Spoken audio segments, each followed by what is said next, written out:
Pourquoi est-ce que l'été c'est le meilleur moment pour préparer tes prochaines pesées? Je l'entends tout le temps, je n'ai pas de combat de prévu et du coup je vais voir ça plus tard. Mais sauf que penser comme ça, eh bien c'est probablement ce qui va rendre ta prochaine pesée catastrophique. Dans cette vidéo, je vais te montrer pourquoi est-ce que le hors-saison c'est le meilleur moment pour justement préparer tes prochaines pesées. Et puis je vais également t'expliquer pourquoi est-ce que attendre le prochain combat, eh bien c'est pas une bonne idée, il faut t'y prendre beaucoup plus en avance. Généralement, quand un combattant me contacte 3 semaines en avance, eh bien il faut se dire que le problème initial a commencé bien plus tôt que ça. Et c'est vraiment ça qu'il faut penser, c'est le côté long terme et faire les choses en avance pour justement avoir la vie plus facile par la suite. Du coup, je vais t'expliquer en premier temps dans cette vidéo pourquoi est-ce que le hors-saison est intéressant pour bien préparer tes prochaines pesées, également les erreurs probablement et qu'il faut arrêter de faire. Et la troisième chose, qu'est-ce qu'il faut faire entre deux combats pour que justement tu puisses mieux préparer tes futurs combats. Le scénario typique, c'est globalement le combat il se termine, il y a un relâchement total, il y a du coup le poids qui remonte énormément, l'alimentation n'est pas structurée, sauf que ça a plusieurs impacts puisque ça va faire que dès que tu as un combat annoncé, eh bien il va y avoir de la panique, tu vas vouloir directement perdre le poids super rapidement, déficit agressif, également beaucoup de cardio,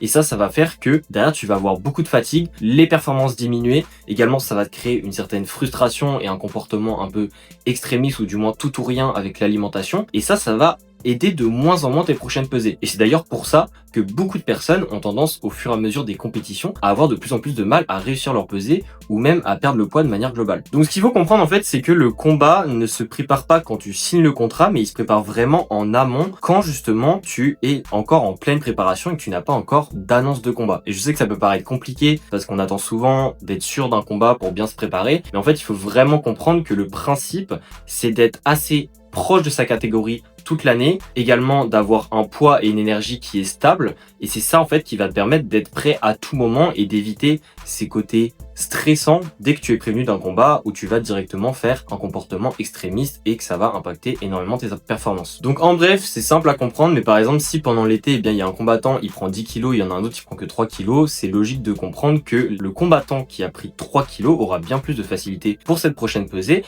et pourtant il y a beaucoup de combattants où c'est un petit peu la norme de prendre énormément de poids durant l'été, et en soi prendre du poids pendant l'été c'est pas forcément problématique, mais c'est plutôt la quantité de poids que tu vas prendre par rapport à la pesée, puisque si par exemple au poids où tu étais avant l'été t'étais déjà pas à ta catégorie et que tu devais déjà faire des cuttings etc, et que là pendant l'été tu vas prendre énormément de poids, forcément il faut pas t'attendre à combattre au début de la saison, et peut-être que ça peut être frustrant, ou alors si tu décides de combattre, eh bien tu vas faire des très mauvais cuttings, ou alors des cuttings qui vont être beaucoup trop agressifs, d'autant plus si t'es amateur, et ça peut fortement impacter tes résultats. Donc ça c'est vraiment quelque chose à comprendre, et en fait il faut vraiment que tu mettes en contexte le poids que tu fais, le poids de ta catégorie, également le poids que tu aimerais garder d'ici la rentrée. Tout ça, ce sont des choses auxquelles il faut penser. Évidemment, pour contrôler le poids, ou du moins pour maintenir un certain poids durant l'été, il faut évidemment créer des habitudes particulières. Je pense notamment aux protéines, je pense notamment aux fibres, à tout ce qui est aliments rassasiant, à gérer un peu plus la densité calorique, donc autrement dit ne pas avoir que des aliments qui t'apportent beaucoup de calories, mais aussi avoir des aliments qui t'en apportent un peu moins. Comme ça te permet de garder un volume alimentaire, de continuer à être satisfait de ton alimentation, et ça c'est super important pour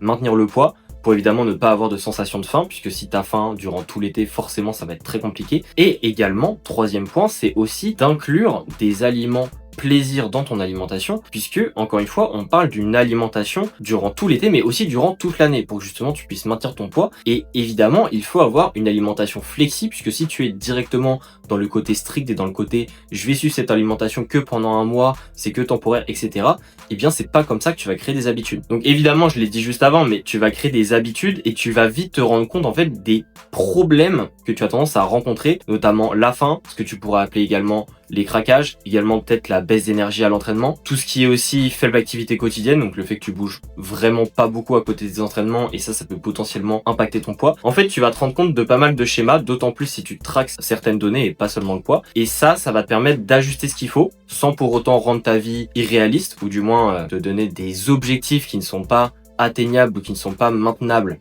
à long terme. Et c'est ça au final la clé qui va te permettre d'avoir une routine à garder durant toute l'année qui est à la fois pas très compliquée mais en même temps qui te donne beaucoup de résultats. Donc en bref, si je devais récapituler ce qu'il faut faire en hors saison, déjà la première étape eh bien c'est de stabiliser ton poids, puisque évidemment L'idée, c'est que tu arrives à la rentrée directement en forme pour tes entraînements, que tu sois directement en poids, où tu puisses avoir l'énergie à l'entraînement, que tu ne sentes pas trop lourd, que tu puisses rapidement répondre à des propositions de combat. La deuxième chose, c'est de garder une flexibilité dans l'alimentation. Donc encore une fois, je te l'ai dit, mais l'idée, c'est de stabiliser ton poids, mais pas que tu sois en lutte constante pour justement maintenir ce poids-là. L'idée, c'est que ça devienne de plus en plus fluide, que ça soit de plus en plus naturel, on pourrait dire. Et ça se travaille par pas mal de points, comme je te l'ai expliqué avant. Avoir assez de volume alimentaire, également avoir une activité physique qui est adaptée à côté des entraînements, également avoir une alimentation qui est flexible, donc tout ce qui est plaisir alimentaire, etc. Et tout ça ensemble, eh bien, ça va faire que tu peux avoir quelque chose qui te convient, mais également qui te permet d'arriver là où est-ce que tu vas arriver. Ensuite, la troisième chose, je l'ai légèrement dit avant, mais c'est de maintenir une certaine activité physique. Il y a beaucoup de personnes qui veulent maintenir un certain poids, mais qui ont tendance à très peu bouger. Et même si tu t'entraînes,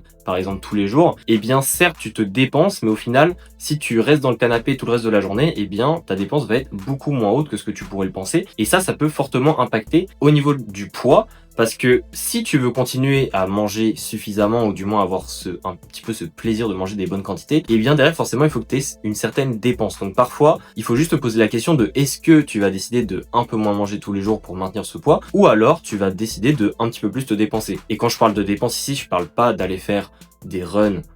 ou peu importe, je parle juste de te dépenser, donc tout ce qui est aller marcher, juste rester debout, faire le ménage, etc. Tout ça en fait ça compte, c'est ce qu'on appelle le NEAT généralement, et ça a un impact beaucoup plus important qu'on pourrait le penser, surtout sur le côté effet cumulé. Et puis ensuite, quatrième point, mais c'est aussi une des clés, et ce qui va venir avec les autres points qu'on a parlé juste avant, et bien c'est de corriger les problèmes de fond, donc tout ce qui est relations alimentaires notamment, également les problèmes de faim. Je sais qu'il y a beaucoup de combattants qui ont souvent des difficultés avec la faim et qui ont tout le temps faim généralement. Sauf après le combat quand ils ont tendance à manger un petit peu n'importe quoi pendant plusieurs jours. Et en fait, l'idée c'est, peu importe le point ou les problématiques que tu rencontres, c'est déjà d'en prendre conscience, première étape. Ensuite, deuxième étape, c'est de voir un petit peu quelles sont les possibilités pour résoudre cette problématique. Et puis ensuite, troisième étape, eh bien, c'est de prendre le temps de résoudre la problématique. Parce que généralement, on veut des résultats rapidement, on veut résoudre les choses très rapidement, en moins d'un mois, etc. Mais la relation alimentaire, si je prends cet exemple-là, eh bien, ça peut parfois prendre plusieurs mois. Après, ça dépend de où est-ce qu'on en est.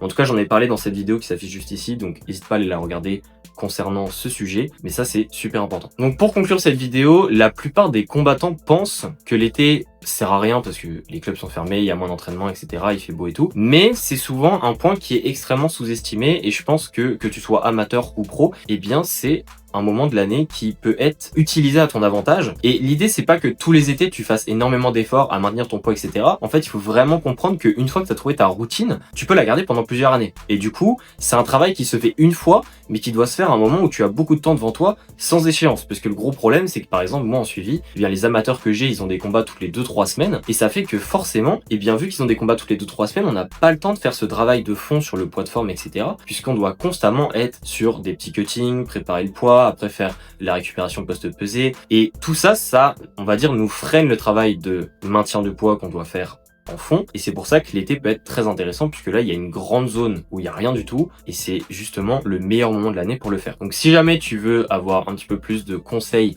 par rapport à ta situation précise, où est-ce que tu en es actuellement, etc., et comment est-ce que tu peux arriver justement à ce niveau où tu vas maintenir ton poids assez proche de ta pesée, tu vas moins avoir ces tendances à faire le yo-yo, à aller sur des extrêmes, puis ensuite à énormément te restreindre, etc. Eh bien n'hésite pas à cliquer sur le premier lien dans la description de la vidéo si tu veux qu'on fasse un appel ensemble, et on se dit à la prochaine.